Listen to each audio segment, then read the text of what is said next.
Observation यही है कि जो पूरे बिहार में जिस बदलाव की चाहत लोगों में दिखी है पिछले 3 साल में, वही चाहत यहाँ पर भी है। वही विषय है। लोगों के वोट से नेता बड़े बन गए।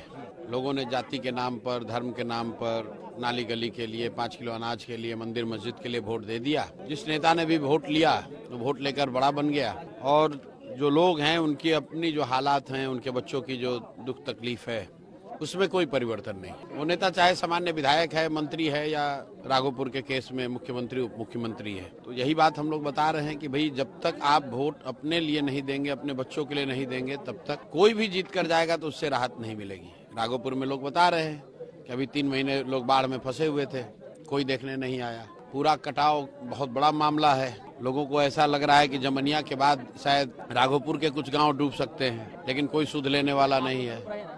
यहाँ डिग्री कॉलेज नहीं है, पढ़ाई नहीं है, रोजगार नहीं है, सड़कों की दुर्दशा है। तो ये कोई आज नहीं है, आज हुआ ऐसा नहीं है। ये दशकों से स्थिति बनी हुई है। और स्थिति इसलिए नहीं बनी हुई है कि कोई एक व्यक्ति चुनकर आया है वो सही है या गलत है, और प्रशांत किशोर आएंगे या कोई जनसुराज का आएगा तो सुधार होगा। स्थिति इसलिए है कि लोग 5 वर्षों तक इतनी दुख तकलीफ में जीने के बाद भी कल जब वोट होगा तो ये अपनी बात भूलकर, अपना तकलीफ भूलकर जाति धर्म के नाम पर वोट दे देंगे। तो आज यही देखा है। और लोगों को ये जहाँ भी मौका मिला ये समझाने का प्रयास किया है कि भाई आप एक बार अपने बच्चों के लिए जगिए, सजग होइए, उनके पढ़ाई रोजगार के लिए वोट दीजिए, बाढ़ कटाव के लिए वोट दीजिएगा तो आपका सुधार होगा। तेजस्वी यादव 10 साल से यहाँ पे एमएलए हैं, उनके कार्यकाल को कैसे देख रहे हैं? क्या कुछ काम? हमको कुछ देखने की जरूरत नहीं। आप दिन भर घूमे हैं, ये देख लीजिए। मैं रोज कहता हूँ कि जब भी राघोपुर की बात होती है कि मुझे लगता है कि लालू जी जैसे बड़े नेता का ये एक तरीके से गृह क्षेत्र है।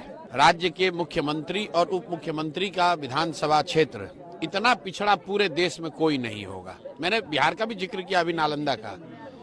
सारे कमियों के बाद भी नालंदा को अगर आप हरनौत की तुलना करेंगे राघोपुर से तो जमीन आसमान का फर्क दिखेगा। तो अगर इसी व्यवस्था में नीतीश जी अपने जिला का, पूरे बिहार का करे न करे, अपने जिला का, अपने विधानसभा का तो कम से कम कुछ सुधार किया है, तो राघोपुर में भी वो सुधार हो सकता था। कहीं न कहीं जो मूल बात है कि जो नेता जीत रहे हैं उनके मन में ये डर ही नहीं है कि हम काम नहीं करेंगे तो जनता हमको वोट नहीं देगी। क्योंकि विकल्प के अभाव में लोग लालू जी के डर से भाजपा, भाजपा के डर से लालू जी को वोट देते रहे हैं। अब जनसुराज की एक नई व्यवस्था बनी है, नया विकल्प आया है, और हम लोग का विश्वास है कि बिहार की जनता इस बार सजग होगी अपने बच्चों के लिए, अपने लिए, अपने बच्चों के भविष्य के लिए और अपनी रोजमर्रा की समस्याओं के लिए। अगर होंगे तो सुधार होगा, नहीं होंगे तो ये जो दुर्दशा चल रही है इसे आगे चलता रहेगा।